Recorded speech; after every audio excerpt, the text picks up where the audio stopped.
bienvenue dans le podcast Transforme tes pépins en pépites. Je suis Muriel, coach en bien-être et art thérapeute. Je te propose ici de retrouver dans chaque épisode des partages, des conseils, des outils pour te sentir mieux dans ta vie, pour transformer tout ce qui te pèse, pour transformer le négatif en positif. Ici, on passe à l'action pour que ça change et on passe à l'action pour une vie meilleure. Coucou à toi, bienvenue dans un nouvel épisode pour une nouvelle interview. Et aujourd'hui, on va parler sur une nouvelle thématique, le burn-out. Donc, si tu m'écoutes depuis quelque temps, tu as dû voir que je reçois des invités, des personnes inspirantes qui ont vécu des parcours atypiques et qui sont venus partager leurs témoignages, qui sont venus ici pour te donner des outils, te donner des conseils pour aller vers un épanouissement. Est-ce que toi, dans ta vie, c'était déjà arrivé de vivre une période difficile, de ne pas savoir comment faire pour t'en sortir, de ne pas savoir comment surmonter cette épreuve et parfois de ne pas trouver de solution, de te retrouver sans espoir. Et puis, quelquefois, au bout de quelques temps, eh bien, tu vas chercher au plus profond de toi cette force, cette lumière d'espoir qui tout à coup émerge pour aller dépasser toutes ces épreuves. Eh bien, tous les invités qui passent dans ce podcast Transforme tes pépins en pépites nous montrent qu'il est possible de traverser des épreuves difficiles, compliquées, douloureuses. Et ils nous montrent aussi que c'est possible de se relever après un parcours difficile. Ils nous montrent que c'est possible de retrouver l'épanouissement, la joie et l'équilibre dans ta vie. Et c'est aujourd'hui Saba qui va nous en parler. C'est Saba qui est venue partager son expérience. Donc, bonjour Saba. Bonjour, Et merci d'être présente ici avec nous. Donc, merci à toi de m'accueillir. avec plaisir. Donc, Saba, c'est une maman multicasquette, une jeune femme dynamique, pleine d'ambition. Elle est à la fois entrepreneuse, sportive. Elle a 6 enfants de 18 mois à 14 ans et elle est venue partager son expérience parce qu'elle est passée par du chaos familial, elle est passée par un burn-out, une vie pleine d'épreuves et d'embûches. Et aujourd'hui, elle a réussi à retrouver cet équilibre avec une vie plus simple, avec une vie plus harmonieuse au sein de sa famille et aussi avec ses 6 enfants. Donc, Saba, dans un premier temps, je te propose de nous en dire un peu plus, si tu veux bien nous dire quelques mots sur toi et qui tu es. Moi, c'est Sabah, je suis maman de 6 enfants. Je viens de créer ma société il y a quelques temps, à travers laquelle j'accompagne aussi des femmes à sortir de leur burn-out, qui est un sujet justement duquel on va parler aujourd'hui et qui me touche particulièrement. Qu'est-ce que je peux dire de plus? On va le découvrir au long de l'interview. Ouais, ok, déjà merci pour cette présentation et de nous en dire un peu plus sur toi. Donc, comme on a compris, donc tu as traversé un burn-out. Est-ce que tu peux nous en dire un peu plus? Est-ce qu'on peut revenir sur cette période? C'était à quel moment? Qu'est-ce qui s'est passé pour toi euh, pendant cette période? Alors, ce burn-out, c'était à mon quatrième enfant, il y a 5 ans, Mhm. et ouais, 5, 6 ans. Justement, par souci de vouloir bien faire, à se mettre la pression pour entrer dans des cases, pour ne pas être jugé. Ouais. Forcément, quand on a 4 enfants, on est vite pointé du doigt. Et du coup, on se sent obligé de prouver qu'on est au top, que nos enfants ne- on va dire, sont toujours au carré, j'aime bien dire ça, parce que c'est ce à quoi je tenais à l'époque, c'est que mes enfants aillent à l'école tout bien tiré par quatre épingles, les enfants, les habits bien repassés, tout ça. Alors aujourd'hui, je repasse même plus, et tout à fait en accord avec ça. Ok. Euh, je repasse, voilà, bon, les chemises quand il le faut, mais c'est plus un poids comme avant. Et justement, le burn-out, c'est un peu un piège parce que on tombe dedans sans s'en rendre compte, parce qu'on peut se trouver toutes les excuses pour se dire que on n'est pas en burn-out. En fait, on veut juste bien faire, qu'on a juste plein de choses à faire, qu'on a plein de responsabilités et s'enfermer dans cet engrenage. Euh, Ok. Ouais, je comprends. Et du coup, comment tu t'es aperçu qu'il y avait ce burn-out présent dans ta vie?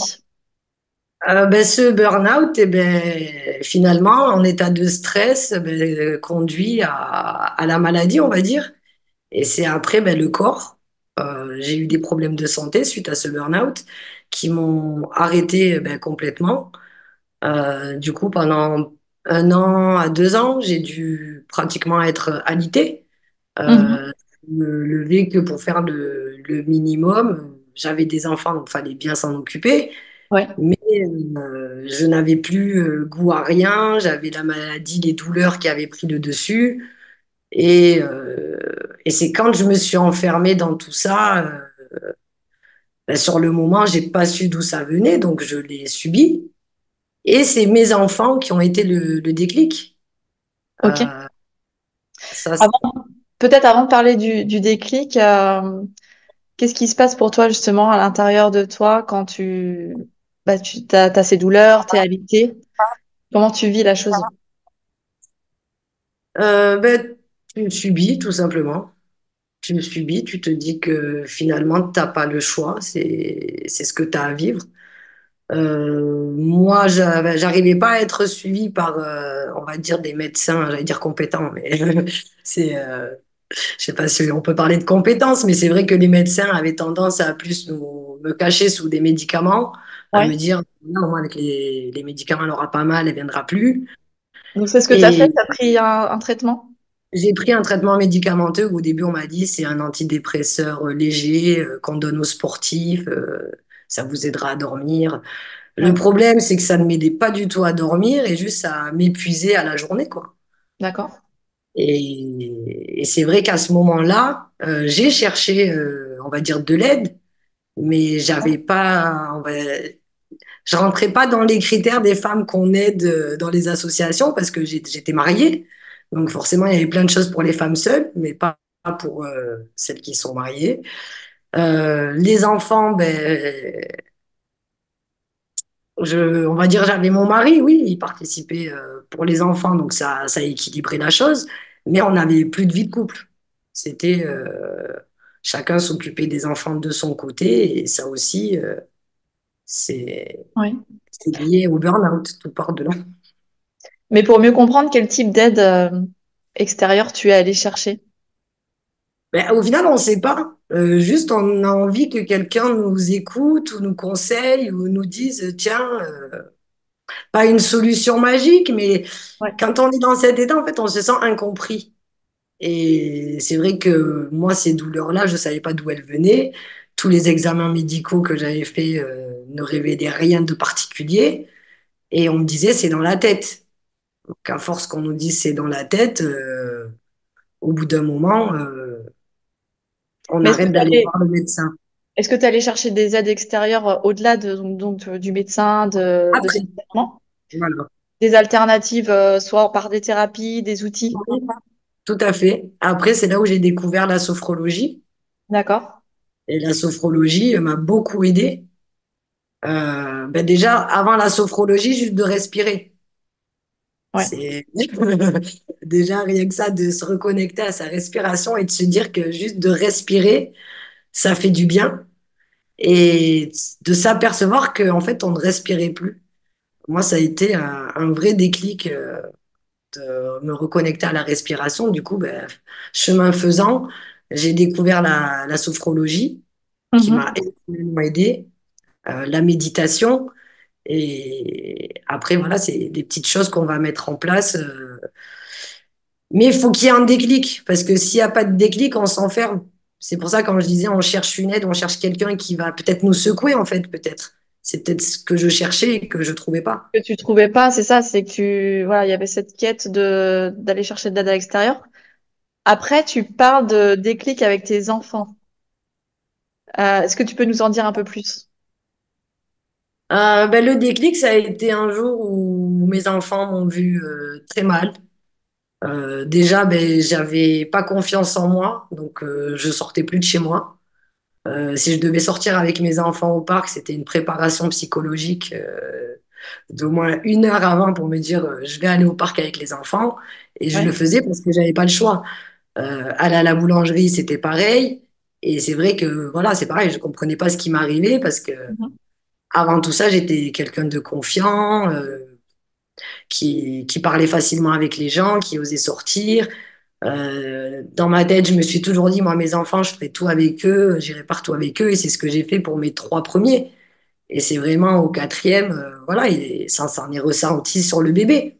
J'ai eu un quatrième enfant qui faisait pas ses nuits, qui faisait que pleurer, Oui, et que sur t'as le moment, ressenti. je me disais, bah, c'est le bébé qui est pas normal. Les autres, ça allait très bien. Et c'est avec le recul que j'ai compris que cet enfant, bah, en fait, c'était juste le reflet de mon mal-être à l'époque. Oui. Et Et tu veux dire, oui, il a ressenti aussi peut-être tes émotions, ton ah bah, stress. il n'y a pas de secret, les enfants, c'est des éponges et ils nous Ouais, ressentent. Donc, ça, au début, on veut pas se l'admettre parce que pour moi, c'était le bébé le problème, c'était lui. Parce que les autres, ils dormaient très bien, il n'y avait pas de soucis, ils pleuraient pas. et combien de temps ça a duré cette période, en fait, avant d'avoir le déclic, où tu vas chercher la refuge? Un an et demi, 2 ans, hein. D'accord. Ouais, ouais, ouais. Pendant tout ce temps, en fait, tu dis, j'ai du mal à sortir à l'extérieur, psychologiquement, c'est difficile. Ouais. Ah ouais, ouais, ouais. Est-ce que tu as le soutien à ce moment-là de ta famille? Non, justement, j'avais pas ma famille autour de moi. J'étais même en rupture avec ma famille. Ouais, Donc, et dans mon couple, ça se passait pas forcément bien. Donc, c'est une période que j'ai vraiment vécue seule, d'accord. avec mes enfants, du coup. Aujourd'hui, avec la prise de recul, selon toi, qu'est-ce qui fait que tu es passé, donc c'est cette maman que tu disais qui veut tout bien faire, tout donner à ses enfants, etc. Et d'un seul coup, tu te retrouves plongé dans une espèce de trou, finalement, où tu sais pas trop ce qui t'arrive, où voilà, il faut accepter aussi de traverser ça. Ouais, c'est ça. En fait, ma question, c'est qu'est-ce qui fait, selon toi, qu'il y a cette chute brutale? Et comme je disais, l'envie de bien faire, l'envie de prouver que on peut. Euh, moi, j'avais l'impression qu'on me reprochait même d'avoir fait des enfants rapprochés. Donc, Ouais, limite, je culpabilisais d'avoir des enfants rapprochés parce que moi-même, je m'étais pas dit, je vais avoir des enfants rapprochés. Mon deuxième enfant, je l'ai eu, je prenais la pilule et j'allaitais, donc j'étais pas prête du tout à avoir un deuxième. Et le troisième, je prenais aussi la pilule, donc j'étais pas préparée du tout. Donc sur le d'accord. coup, je l'ai fait. Et vu qu'avec l'idée que j'avais de la maternité, c'était éducation bienveillante, tout bien au carré, tout bien propre tout le temps, tout bien rangé, repas équilibré. Et ça fonctionnait très bien avec un, deux, trois. Et à trois, j'ai commencé à vouloir prendre des conseils, à me dire, ben, je vais regarder tous ces trucs qui se fait sur la parentalité. Ouais, d'accord. Et je me suis rendu compte qu'il y avait ses limites. Que souvent, les mamans qui proposaient ça ou les femmes qui proposaient ça, c'était des femmes qui avaient un ou deux enfants, mais elles n'en avaient pas trois. Et à chaque fois, il y avait un moment où ça bloquait. Je me disais, mais c'est pas possible, on peut pas être que dans ce qu'elle dit, sinon on se met trop de pression finalement. Ouais, c'est ça. Donc ça veut dire, est-ce que ça, c'est cette pression de se mettre de la barre haute qui t'a Ouais. fait après passer dans ce cap-là de justement dépression. En fait, quand on analyse le mot, c'est faire redescendre la pression. Enfin là, on Ah, parle de mais burn-out, mais ouais, ça peut être c'est carrément. similaire. Moi, avec ma fille, je voulais être la maman parfaite, hein. Quand j'ai eu ma fille, je passais des heures à choisir le moindre truc pour elle sur Internet, à comparer tous les avis, les tests, son évolution. Je suivais les livres guides parentalité, fallait qu'elle fasse tout ce que les bébés devaient faire à tel âge. Euh, voilà, parce que je me disais, s'il y a un truc qui va pas, ça va être de ma faute. Donc, il faut que ma fille, elle soit parfaite. Donc, à deux, c'était bien. Une fille, un garçon, limite, c'était un jeu pour moi. Et c'est vrai que j'ai été de formation sanitaire et sociale, j'ai travaillé en crèche, j'ai toujours beaucoup aimé les enfants. Donc moi, je me régalais dans ce côté-là de la maternité au début. C'est à partir de trois ou après, je suis rentrée dans le piège qui était malsain hein, finalement. Mhm. Parce qu'après, c'était bon, tant que mes enfants sont bien, c'est pas grave si moi je suis pas bien. Du coup, moi, je me maquillais plus, je m'habillais plus. Ouais. Oui, Et c'est c'est de faire passer ses enfants avant soi, enfin, comme une forme de sacrifice un peu. Est-ce qu'on peut dire ça? oui, voilà, c'est ça. Mais finalement, c'est ouais, Ni de soi, quoi. c'est ça. On s'oublie en s'excusant sur ses enfants. Sauf que c'est pas la solution. Oui, bah, c'est sûr, si on n'est pas bien avec soi-même, ce qu'on va dégager autour de nous, nos enfants risquent enfin, ils vont le ressentir. D'ailleurs, pas que nos enfants, l'entourage aussi. Et donc, ça a un impact. C'est ça. Mais après, voilà, ça fait partie du chemin, des fois, de passer par des étapes chaotiques. Et là, pour rebondir, donc, t'es 1 an et demi à peu près dans cet état, là où tu vas chercher à droite, à gauche des solutions, des aides. Après, tu parles de sophrologie, méditation. Euh, est-ce que c'est ça qui a commencé enfin, à ouvrir les champs du possible, à voir la petite lumière, tu vois, d'espoir? Il y a d'autres choses. Ouais, c'est un peu toutes ces découvertes-là. À l'époque, le développement personnel venait d'être à la mode sur Internet, ça commençait de se faire. D'accord? Et c'est vrai que c'est grâce à des vidéos sur YouTube, à la lecture, je me suis mis à lire énormément. Un des premiers livres qui a été un déclic, c'était Le pouvoir du moment présent. Ça a Ouais, été- Eckhart Tolle. Voilà, je vois plein de personnes, à chaque fois, elles me disent ça a été elle aussi un des premiers livres qu'elles ont lus. Et c'est vrai que ça a été après le début euh, de l'ouverture du champ des possibles. Là, je m'étais dit que finalement, en fait, j'avais d'autres possibilités. Parce que quand j'ai voulu sortir de tout ça, je me suis aperçue que j'avais plus de 30 ans, que ça faisait longtemps que j'avais pas travaillé, que j'avais pas fait de grandes études, et que si je voulais travailler, parce que ça aussi, ça a été un souci, c'est que au début, ça m'allait d'être maman au foyer, mais après, j'ai compris que justement, c'est d'être maman au foyer, limite, qui me rendait pas bien. Ouais, Il fallait que j'ai autre chose dans ma vie. ouais, Et c'est là, quand j'ai voulu avoir autre chose, ben, il n'y a rien pour nous. Les femmes avec 4 enfants, ben, on est mise un peu au rebut. Même pour trouver du travail, c'est une galère. ouais. Euh, Sinon, il faut se résigner à faire un travail qu'on va subir. Et c'est vrai que là, je me disais, ben non, je veux travailler, mais je ne veux pas subir mon travail. Et grâce à Internet, j'ai compris qu'il y avait d'autres possibilités. De là, je me suis dit, ah ben tiens, essaye de voir ce qui se passe. J'ai commencé à me former au blogging, au dropshipping, au e-commerce, à regarder tout ce qui se faisait. J'ai testé un peu tout ça, ça m'a énormément plu. J'ai créé un blog où j'accompagnais justement d'autres femmes à, à travers leurs problématiques quotidiennes, à s'organiser, à gérer leur temps. Et ça a été un déclic pour moi parce que j'ai adoré faire ça. Qu'est-ce que Parce que ça je me t'a suis apporté? rendu compte, ouais, je me suis rendu compte que les femmes, souvent, il leur faut pas grand-chose. Il faut, en changeant un tout petit truc, il y a tout qui change dans leur vie, en fait. Et c'est juste la façon d'appréhender la vie après qui va faire la différence. Et souvent, Ouais. c'est qu'on est tellement enfermé dedans qu'on le voit pas. Tu veux dire la manière dont on interprète ce qu'on vit? C'est ça. Oui. Parce Et toi, que ouais, parce que tu as dit à un moment de temps, j'avais perdu la confiance en moi, etc. Où est-ce que tu as trouvé, enfin, retrouvé cette motivation, cette confiance? ah bah, la confiance, ça a été très long, ça allait encore un peu aujourd'hui. Mais l'avantage d'avoir évolué par Internet, c'est qu'au début, je me cachais. Vu que tout se passait derrière un écran, c'était facile pour moi. Et vu que j'aimais pas mon corps, j'étais pas à l'aise, je me disais, ben, au moins, si tu travailles sur Internet, déjà, tu es tranquille parce que t'as pas cet effort à faire. Sauf qu'à un moment donné, ben, Internet, ça a ses limites. Ouais. Et il faut aller vers le réel. Et pour faire ça, en fait, ben, je suis rentrée chez Herbalife. Je sais pas si je peux le dire. Si, si, il n'y a pas de souci. Du jour au lendemain, je suis devenue coach bien-être, alors Ok. que moi-même, j'avais pas confiance en moi ni en mon corps. Et après un suivi avec eux d'1 mois, je me suis moi-même à coacher d'autres femmes. Et, et c'est vrai que là, j'ai appris à réapprécier mon corps, à reprendre soin de moi. Et pareil, là, pareil, j'ai compris que le sport, me redonner énormément confiance, qu'il n'y avait pas besoin de forcer. Les premiers temps, oui, de s'y remettre, mais une fois qu'on est dedans, ça apporte tellement à côté Mhm. que Donc, pour tu moi, as c'est un des retrouvé bénéfices.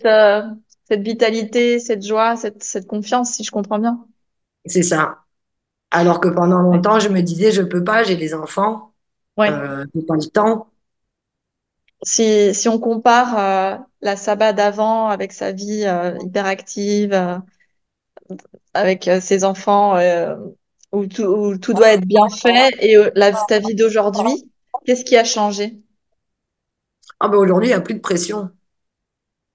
C'est la pression Aujourd'hui, qui a disparu? je vis plus librement avec mes enfants. Comme je Ouais. dis, on cherche pas à être parfaite. On veut juste être qui on est avec nos enfants. Tant que nos enfants sont heureux, c'est tout ce qui compte, quoi. Moi, aujourd'hui, je m'en fous de leur donner des chips au repas s'il faut. Parce que justement, les périodes où j'ai voulu avancer dans ma vie, il a fallu faire preuve de résilience, justement, accepter toutes ces difficultés et tous les freins qu'il pouvait y avoir à avoir une famille nombreuse et Ouais. se dire, eh ben, on va faire avec. C'est pas grave. C'est là, ok, ça va être difficile, mais on fait avec. Et toutes les épreuves que j'ai traversées, on va dire, c'est la résilience, le secret finalement. Ouais, c'est ça. C'est vrai qu'à chaque fois on parle de la même chose, mais finalement c'est un état d'esprit en fait déjà d'accepter, comme tu dis, la résilience, ce que tu dis, C'est ça. sans lutter, sans être à ramer contre courant sur Bah, au lieu de se autre dire chose. que c'est un frein, parce que moi, avant, ma mentalité, c'était de me dire, je vais attendre que mes enfants grandissent. Quand ils seront plus grands, ils seront au collège, j'aurai du temps pour moi. Ouais. Comme quand ceux qui disent à la retraite, j'en profiterai. Voilà. Ouais, je vois ce que tu veux dire. Euh, Sauf que c'est complètement. Enfin, pour moi, après, chacun fait comme il veut. Parce que je juge pas, hein. Moi, les périodes où j'étais mère au foyer, j'ai adoré ça.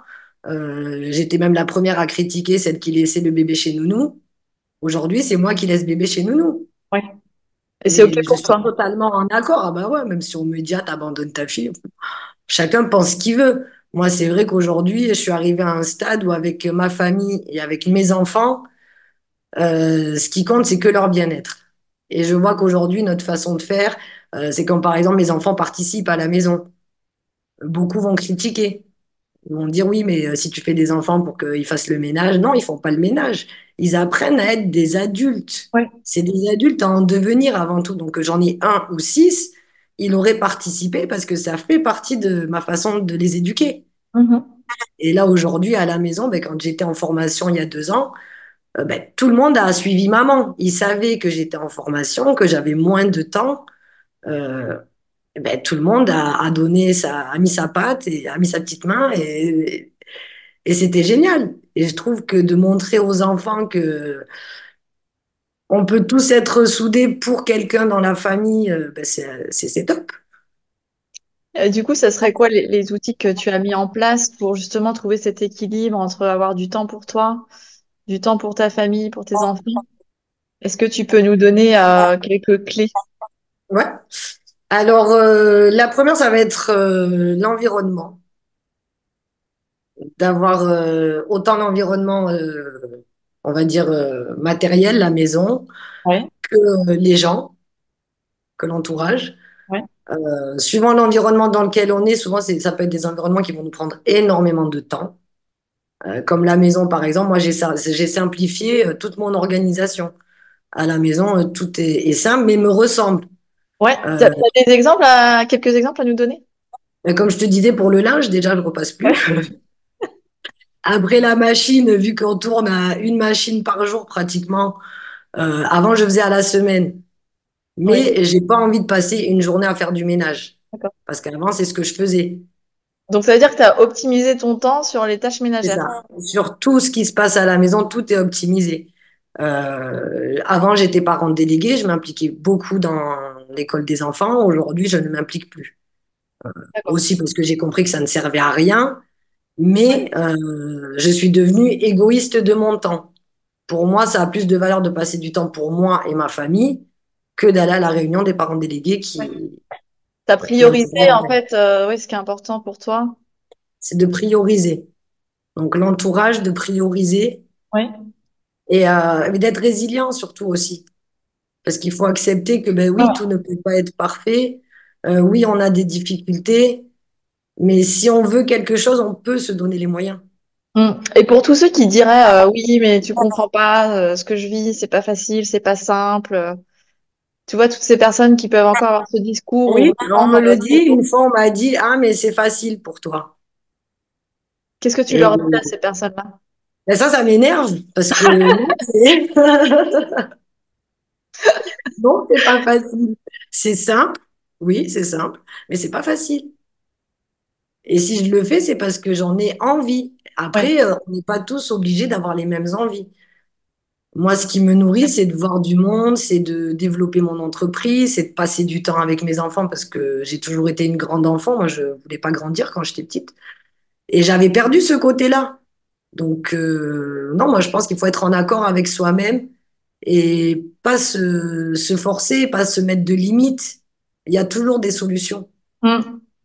Il y a toujours des Ouais, donc solutions il y a comme un ça. côté aussi optimiste quand j'entends tes mots, Oui, optimiste, aussi volontaire, je dirais. Tu me dis hein, si je me ouais, trompe. c'est ça, tout à fait. Persévérant. Ouais, c'est Et carrément des ça, mais après, qualités c'est tout un. qu'on peut aussi développer. C'est-à-dire que c'est en nous, en tout être humain, ça se développe comme la confiance. C'est ce que j'allais dire, c'est quelque chose qu'on développe petit à petit. Moi, ça s'est pas fait du jour au lendemain. Ça. Euh, Quand j'ai commencé, comme je te disais, je pouvais même pas aller acheter une baguette de pain toute seule. Ouais. Ou si j'y allais, je baissais la tête, je parlais à personne. Voilà, c'est que petit à petit, j'ai mis en place des petits exercices, des petites habitudes, sans me forcer, parce qu'au début, je voulais tout changer. Moi, j'ai lu le Miracle Morning, j'ai voulu faire toute la méthode, ça a marché, ouais, Ouais. un mois. Sauf que au final, ça ne me ressemblait pas. Alors que si on se crée chacun sa routine qui lui ressemble, mais en fait, Mm. c'est des routines bien-être où on pense à soi. Donc le truc, c'est juste penser à vous, de prendre rendez-vous avec soi, ça c'est important, même si c'est pour rien faire, de se dire ce moment-là, il est à moi, Ouais. et accepter de rien faire pendant un moment. Accepter aussi que ça peut prendre du temps, que chacun va à son rythme. Tout à Et fait.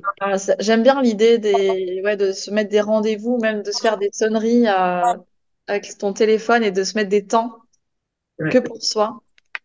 Ça, c'est vraiment top pour, Donc voilà, moi, ça m'a pris 5 ans quand même, hein. Et c'est pas fini. Tous ouais. les jours, je travaille encore sur moi et après, c'est un travail de tous les jours, hein. Quand on a une famille nombreuse et qu'on veut son entreprise et qu'on veut son temps et qu'on veut tout ça, ben oui, c'est un travail de tous les jours. Du coup, là, après ces 5 ans, si on fait un petit bilan, euh, en quoi cette expérience, elle t'a fait grandir? Elle m'a fait grandir dans le sens où aujourd'hui, je vais beaucoup moins me poser de questions sur le regard des autres. Mhm. Elle m'a fait grandir dans le sens où j'ai beaucoup plus de confiance en moi, donc forcément l'envie de faire plein de choses.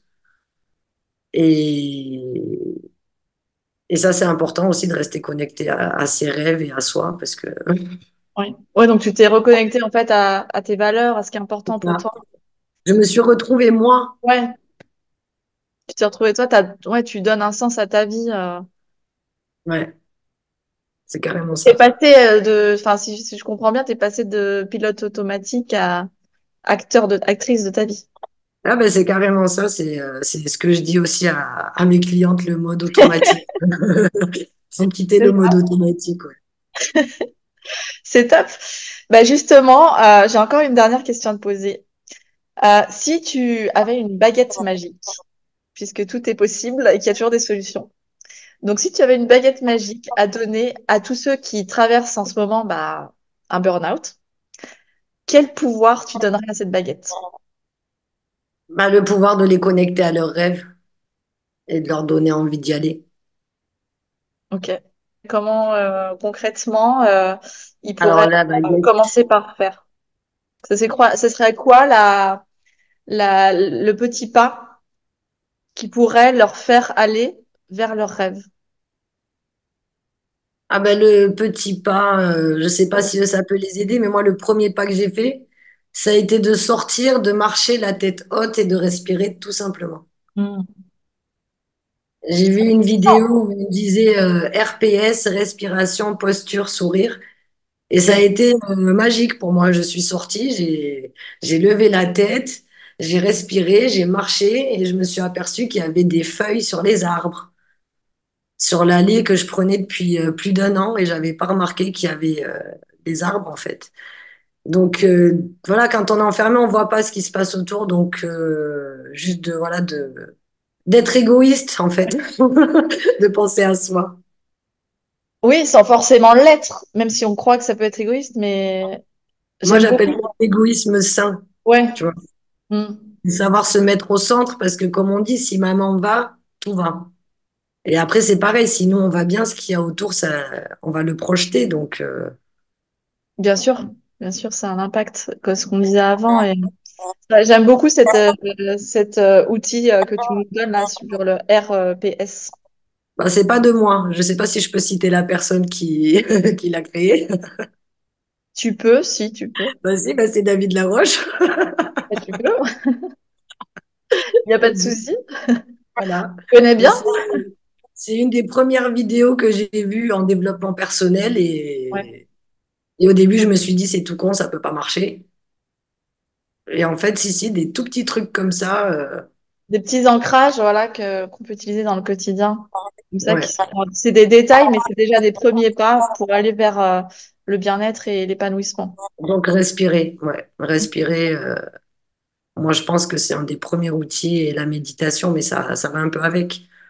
Ouais, Ça en va avec complet. le fait d'être centré sur soi. Bon, parce qu'après, on peut faire fuir un peu les gens qui sont pas trop en méditation, mais juste, voilà, de respirer et de penser à rien, enfin, juste respirer, quoi. Oui, c'est ça. Et puis, on peut être en méditation. Enfin, pour moi, être en méditation, ça peut être partout, à n'importe quel moment. C'est pas C'est forcément ça, être tout d'ailleurs à fait. avec une musique. On Ouais, peut marcher en conscience, revenir dans le présent, observer autour de soi ce qui se passe, écouter. Ça, c'est déjà ouais. de la méditation. C'est ça, c'est ouais, la pleine conscience, comme tu l'as très bien dit. Est-ce que, Saba, tu voudrais rajouter autre chose avant de terminer? Qu'est-ce que je pourrais ajouter à part dire à ceux qui n'y croient plus ben, que c'est possible, croyez en vous. Vous avez toutes les ressources nécessaires en vous. Moi, je le vois chez mes clientes. Euh, c'est comme je dis, c'est pas de la magie, c'est juste magique de voir qu'on peut le faire soi-même en fait. Ouais. Euh, Parce que finalement, moi, j'amène juste les personnes à créer leur vie à leur image. Et forcément, quand on a quelqu'un qui peut nous aider à regarder d'un peu plus haut, ça va plus vite, mais on peut le faire soi-même. Juste d'accepter ben, ses défis quotidiens, la situation dans laquelle on est, et se dire que c'est pas une finalité. Voilà, ne pas le vivre comme une finalité. Ouais, je crois que Mm. c'est le plus important. Ouais, c'est chouette ce que tu dis. En tout cas, merci beaucoup pour ton témoignage. Je pense que Merci à ça va toi. inspirer beaucoup de personnes. Et d'ailleurs, si vous connaissez autour de vous des personnes qui sont en burn-out en ce moment ou qui ont traversé ces moments difficiles, si même vous le traversez, n'hésitez pas à partager, à commenter, à mettre des étoiles sur ce podcast pour le faire connaître, pour donner un maximum de clés aux gens. Parce que le but, c'est d'aider un maximum de personnes pour qu'on puisse, comme tu as dit, revenir à soi, être soi-même, pouvoir se créer notre vie, réaliser nos rêves, en fait, qui sont en correspondance avec qui on est. Et c'est ça le but, en fait, de tout ce podcast. Transforme tes pépins en pépites. Et comme je disais, j'adore les pépins en pépites. J'adore. C'est vrai que moi, ça m'a fait rire. Je me dis, tiens, ça me parle. C'est moi, avec les images, ça- Ouais, ouais, mais c'est la magie, c'est ça, hein. Les pépins en pépites. c'est clair. Donc un grand merci et un grand merci pour votre soutien, votre écoute. Et puis il y a encore plein d'autres personnes en attente dans les interviews euh, parce que j'ai eu plein de réponses à mes demandes. Donc avec gratitude, j'ai trop hâte d'accueillir les prochaines personnes qui vont aussi nous partager leur expérience inspirante. Donc merci à toi, Sabah, pour participer dans ce podcast. Merci à toi, Muriel. C'est chouette. À très bientôt. Ciao, ciao. Ciao, ciao.